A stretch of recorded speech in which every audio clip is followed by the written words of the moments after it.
What is going on, everybody? Welcome back into the Fantasy Coaches Podcast. I am your host, as always, guys, Coach Steve.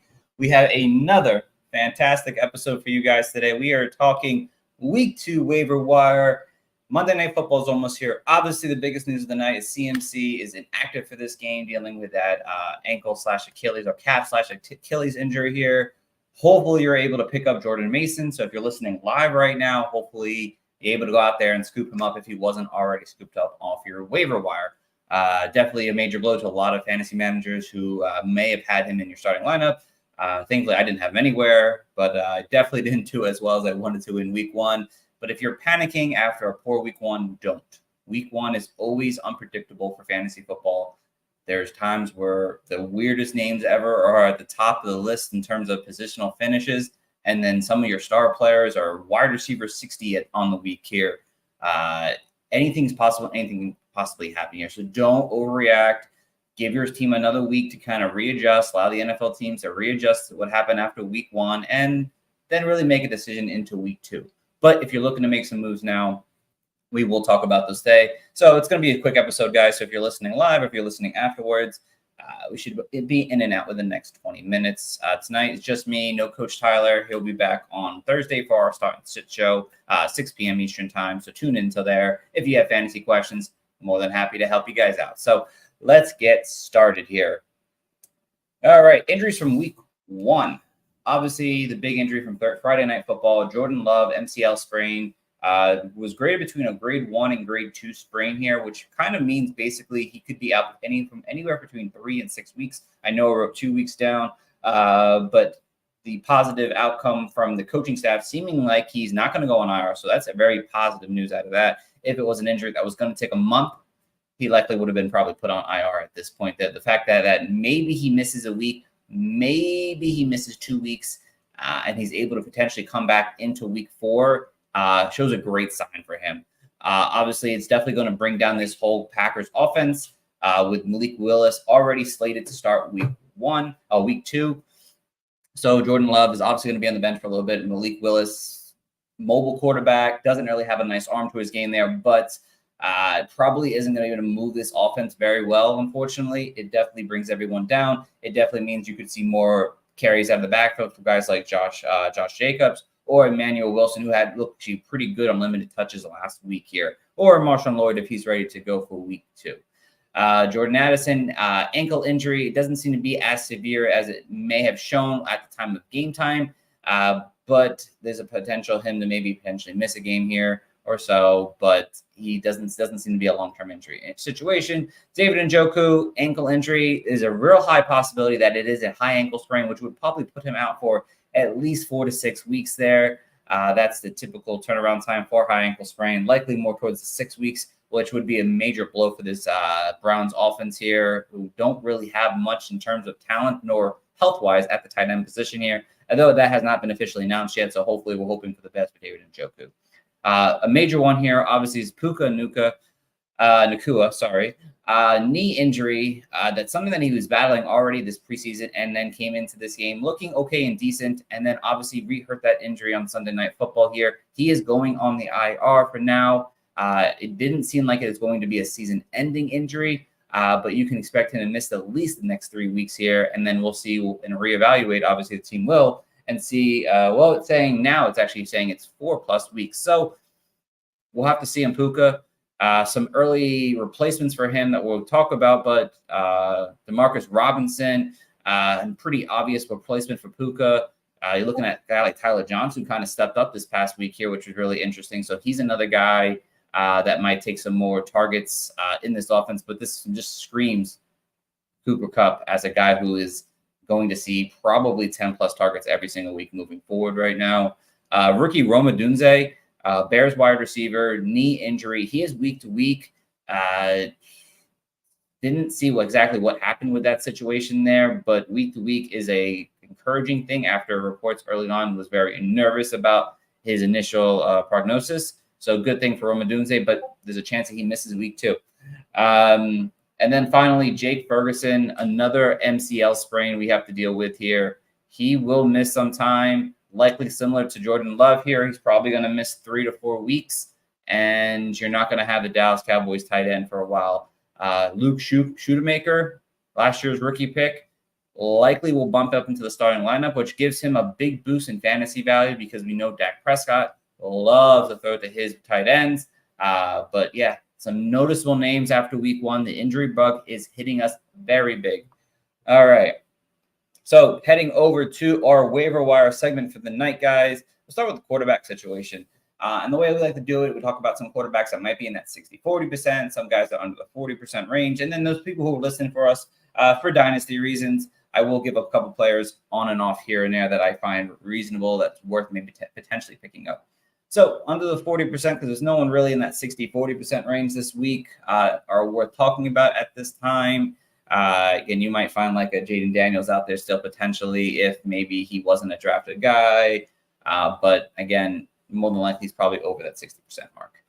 The top guy this week is Baker Mayfield. Looked fantastic this past week here, throwing for 4 touchdowns. The offense seemed really in sync on the offense here.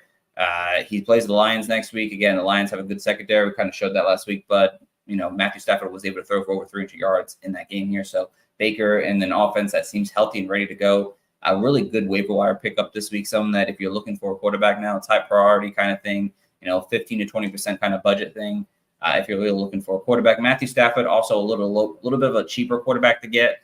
Did okay last week here. Obviously, losing Puka definitely hurts, but he gets the Arizona Cardinals, who Josh Allen did very well against last week here. So Matthew Stafford is a guy that is worth picking up. We don't know who's starting for the Steelers in week 2. Russell Wilson may be back, may not be back, but if not, Justin Fields is an option there with his rushing ability. He ran for over 50 yards in week 1. Jared Goff, really bad week for him this past week here, but I do expect him to be able to bounce back next week against the Bucs. He's got all the weapons in the world to do really well. I guess week 1 just wasn't their thing. Deshaun Watson, let's see who's in the chat. Oh, wait, what's going on, man? How are you? What's your thoughts on Austin Eckler after week 1? Well, my easy thought is that it's Brian Robinson's show, to be honest there. If you looked at the game, Brian Robinson basically dominated that game all the way up into the 4th quarter. And if you were watching that Bucs Commanders game, it was pretty much a blowout come the 4th quarter, and that's when kind of Austin Eckler kind of got all his targets in that offense here. He's kind of a fringe player right now. You kind of want to hold on to 1 week to see how this offense develops. Obviously, Jaden Daniels isn't throwing the ball with as much efficiency as I thought he was going to potentially do coming into the NFL, but Austin Eckler is definitely one of those roster bubble kind of running backs right now for your team. Hold him for 1 more week, see if maybe that changes. Maybe he gets a little bit more involved. But definitely down on Austin Eckler after week 1. Deshaun Watson, don't really want to say his name there, really, but the Jaguars did allow Tua to throw for over 300 yards on them last week. Justin Herbert, we saw what Derek Carr did to the Panthers in week 1. That defense is atrocious. Justin Herbert didn't have the biggest week there, but it wasn't necessary for him to. Once they got ahead, they were going to run the ball like crazy there. And then Daniel Jones, only because he's playing Washington, and we just saw Baker Mayfield to throw 300 yards and 4 touchdowns. And Daniel Jones has a good history of playing against the Washington Commanders, so maybe there's some value there for him in week 2 if you're struggling with quarterback right now. Some dynasty rosters, obviously Malik Willis is definitely worth picking up. Sean Clifford, I know that Willis is starting week 2, but doesn't mean that he's going to hold the job through week 2, so he's another guy you could probably get for free. Ryan Tannehill probably could get for free just because we don't know what these injuries are or bad quarterback play are going to do to the NFL, and Ryan Tannehill's services may be brought up very soon in the NFL. Mason Rudolph, we saw Willis not do very well. I don't know how long he's going to hold the job if that is the case. Mason Rudolph looked pretty decent last year at times with the Steelers. Maybe they're going to give him a chance at some point. Maybe not right now, but a good dynasty hold. And then Drew Lock, same thing. Daniel Jones looked horrible. Wouldn't be surprised if Drew Lock got some first-team reps this week in practice. Going over to the running backs, obviously some name that you want to pick up. If J.K. Dobbins is out there, obviously scoop him up. He had a fantastic week, 130 yards. Now, he's probably not going to do that every single week there, but it definitely bolds some kind of positivity that he was able to actually run and play a full game without actually getting hurt. So we'll have to see how week 2 goes. Ty Chandler, I think there's going to be a matter of time before he does take over eventually for Aaron Jones. It may not be for a few more weeks, but having him on your bench now, then deal with the top waiver wire pickup at some point in week 5 or 6. It's better to do that now. Zach Charbonnet, just in case Ken Walker got banged up in week 1. They said he was fine, but just in case something kind of pops up, Zach Charbonnet kind of had a decent production when he was a starter in a few games last year, so worth picking up if he's out there still.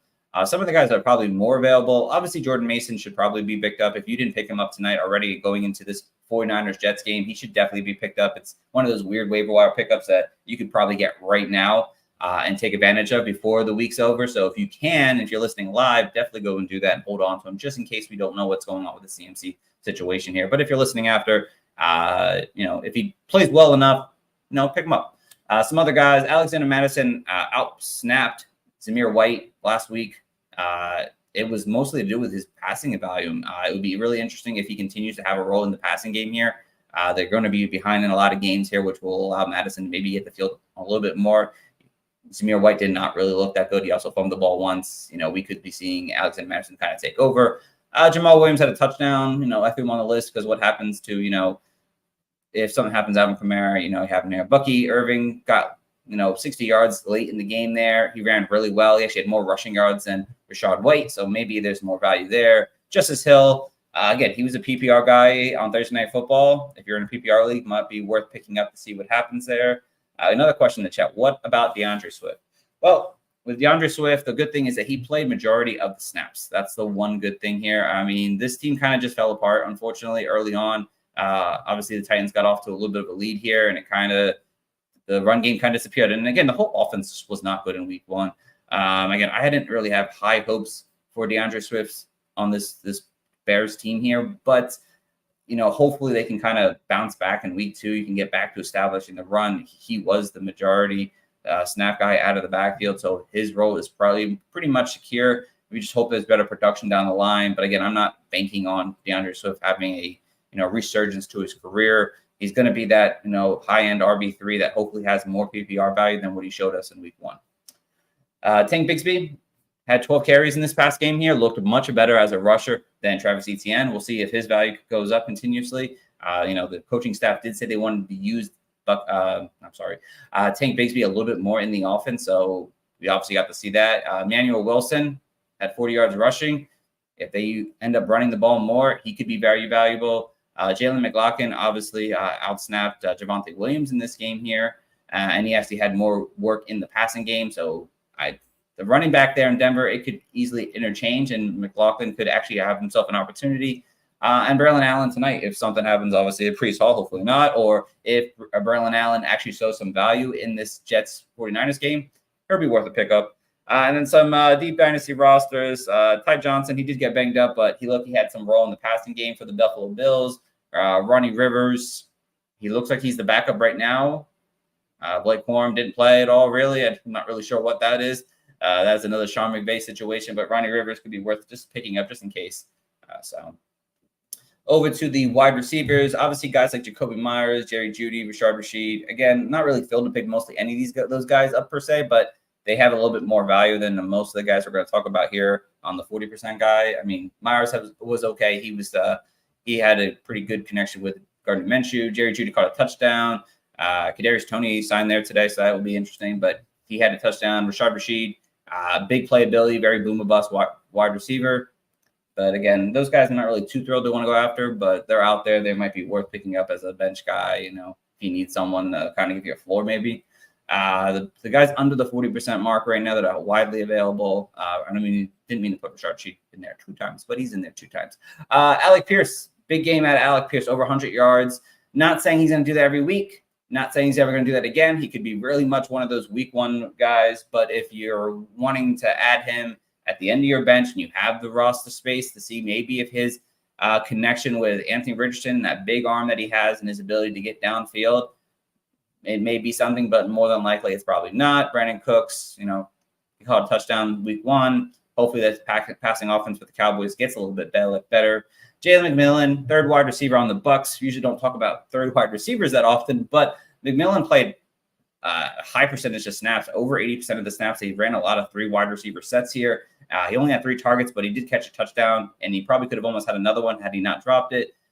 He looked pretty good at times in that game there. Wouldn't be surprised if his production increases as the season goes on. Wanda Robinson had 12 targets in this game here. Targets are everything, and if he continues to kind of see something like that, he may have a role as a wide receiver 4 or 5, potentially for a team.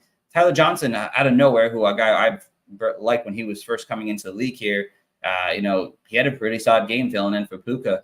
And again, it may be Demarcus Robinson, who you see on this list as well, but it also might be Tyler Johnson here. I think he's probably a better dynasty stash right now and kind of wait and see. But Demarcus Robinson is a guy that I'd probably pick up first. If you're playing in a redraft league right now, he's obviously going to be second in line for targets now.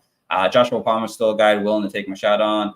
Andres Ilivos, Bengals wide receiver. Sorry, I'm terrible with names. He played 100% of the snaps in week 1, I'm sorry. And T. Higgins looks like he might miss again. So he might be worth picking up. Hopefully this Bengals offense kind of bounced back.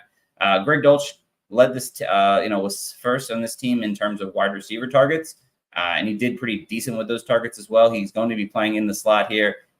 Teams are not going to be focused on him. He may find some value there in the game that might be worth picking up. If you're in a deep man league or 16-man league, he might be worth picking up for your roster.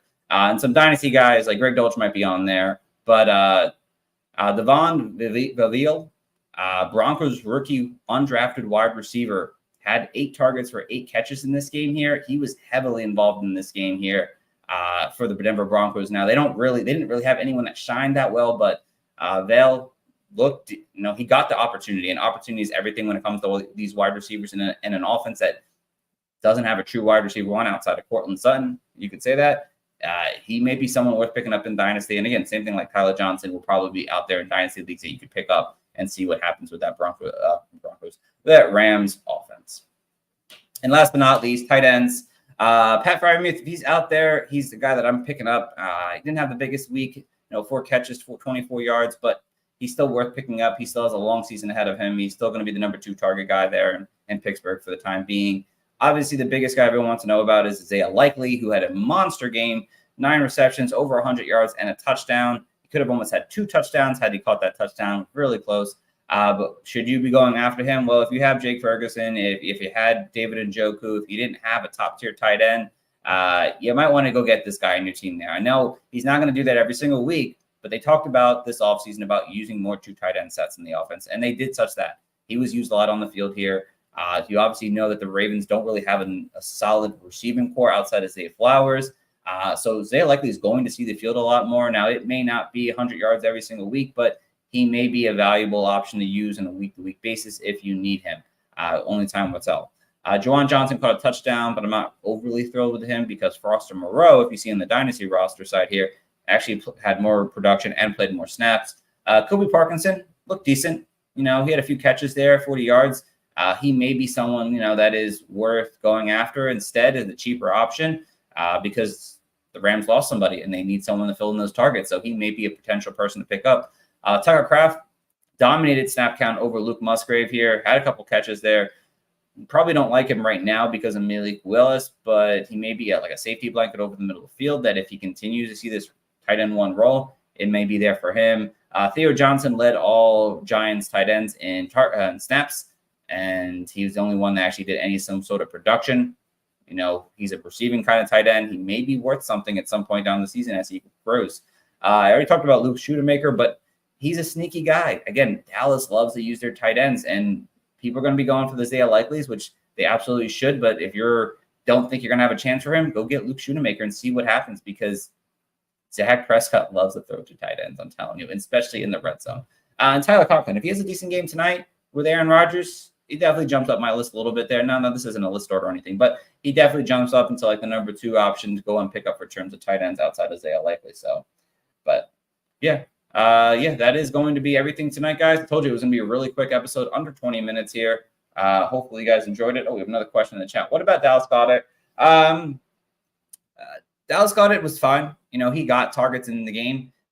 He may be available in your league there. Again, he's a fine option. He's not going to blow up. He's going to get you, 4 catches, 40 yards in most weeks here. If you're looking for stable production out of the tight end position here, he's a fine player to pick up. And then would I pick him up over Isaiah Likely? It depends what I need. If my team needs some kind of stability at tight end, I'll do it. If you're looking for more of that boom or bust, that's going to be Isaiah Likely because Isaiah Likely is going to have more boom weeks than Dallas Goedert is. But again, we could see Isaiah Likely have 2 targets next week and just be out of the game, and it's all Mark Andrews again. So he comes with a little bit of risk, but the high upside if they really want to use 2 tight end sets more often than that Ravens offense. Dallas Goedert's kind of that safety net. I didn't put him on my list just because a lot of places that he was already over 60% rostered. But if he's out there, maybe worth picking up. But that is going to end my show, guys. Hopefully you guys enjoyed it. Hopefully if you're listening live or if you listened after, again, quick 20-minute show breaking down waiver wires. It's not a great week, unfortunately, for waiver wires. Not a league winner probably in this bunch here, but a couple guys that can help you out, get you a few wins during the week. So I want to thank you guys all for listening in. Tune in until next time. We'll be back on Thursday for Start and Sits Week 2. Until then, guys, thanks for listening and have a good one. Back to back is not far-fetched. We got a couple of Clark Kents.